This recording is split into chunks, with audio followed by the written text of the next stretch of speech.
আবার চলে এলাম একটা ছোট্ট বিকেলের টিফিন নিয়ে। তো দেখো আমি এখানে কি কি রেখেছি তোমাদের দেখাচ্ছি। এখানে আমি কুচিয়ে রেখেছি ছোট ছোট, মানে আমার যেহেতু আজ ডিম সিদ্ধ করা ছিল সেটা খাওয়া হয়নি, তো সেই ডিমটা কুচিয়ে আমি রেখেছি। তার সঙ্গে পেঁয়াজ রেখেছি কুচিয়ে, শসা আর টমেটো আর কাঁচা লঙ্কা।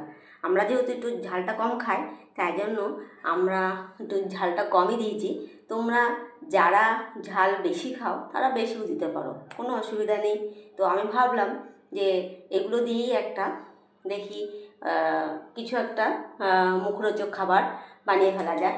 তো তোমরা দেখো আমি কিভাবে এটা তৈরি করছি। আমি প্রথমে এখানে দিয়ে দিচ্ছি, দেখো, ঝুরি ভাজা। প্রথমে আমি দিয়ে দিচ্ছি, আমরা যেরকম খাবো সেই মতন আমরা ঝুরি ভাজা দিয়ে দিলাম।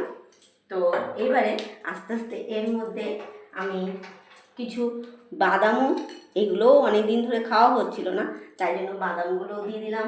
বাদাম দিলে টেস্টি আরও হবে।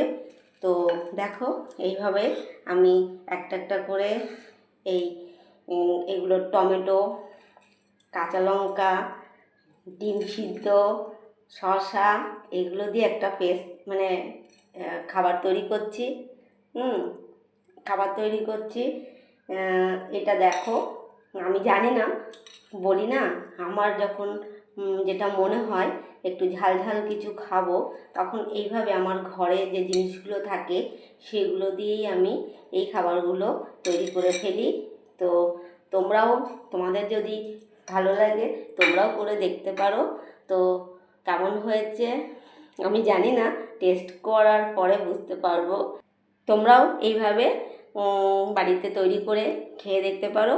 তো থ্যাংক ইউ।